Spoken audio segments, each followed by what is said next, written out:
Sa video ito, pag-aaralan natin kung paano mag-round off ng decimal numbers.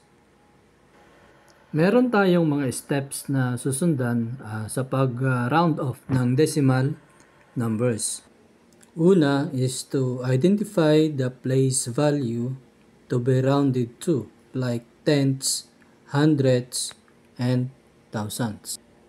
Number 2 is to find the digit at that place value.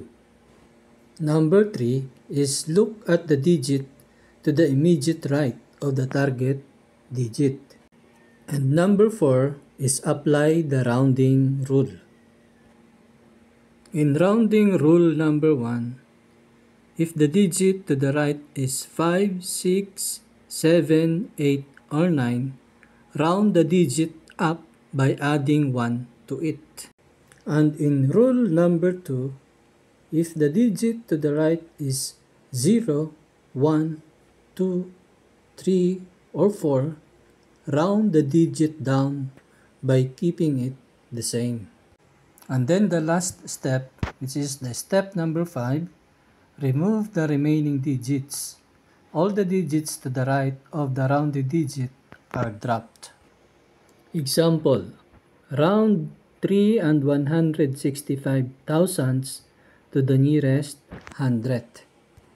In step number 1, identify the place value to be rounded to, like tenths, hundredths, thousands. So dito sa example natin, the place value to be rounded to is the place value ng hundredths. At ang digit sa hundredths place value ay 6.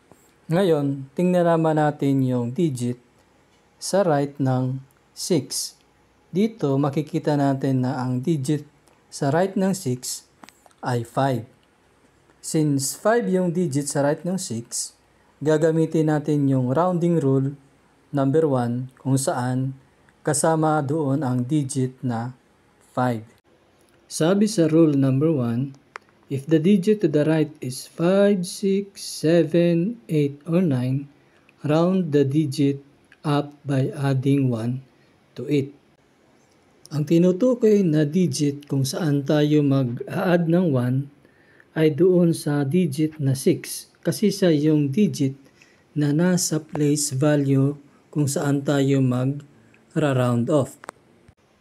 Ngayon, pag ni-round off natin yung 3 and 165 thousandths to the nearest hundredth, ang magiging sagot ay 3 and 17 hundredths. So, pansinin natin na yung 5 ay nawala. Ngayon, kung bakit nawala yung 5, na kung saan nasa right siya ng digit na 6, yung rule number 5, ang sabi doon, remove the remaining digits. All the digits to the right of the rounded digit are dropped. Kaya rounding 3 and 165 thousandths to the nearest hundredths is 3 and 17 hundredths. Another example is round 8 and 324 thousandths to the nearest tenth. Rule number 1.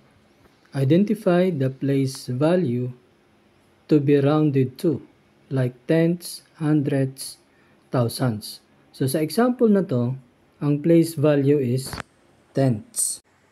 Sabi sa rule number 2, find the digit at that place value. So dito, ang digit sa place value ng tenths ay 3. Sabi naman sa rule number 3, look at the digit to the immediate right of the target digit. So dito, ang digit sa right ng ating target digit ay 2. Ngayon, ang gagamitin nating rounding rule ay rounding rule number 2. Kasi doon napapabilang yung digit na 2. Sabi sa rule number 2, if the digit to the right is 0, 1, 2, 3, or 4, round the digit down by keeping it the same. Kumpara doon sa rule number 1 na nag-add ng 1 doon sa rounding place. Dito naman sa rule number 2, hindi tayo magdadagdag.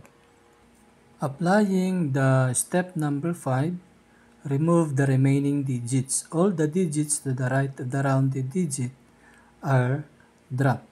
So pag ni-round off natin yung 8 and 324 thousandths to the nearest tenths, ang magiging sagot ay 8 and 3 tenths.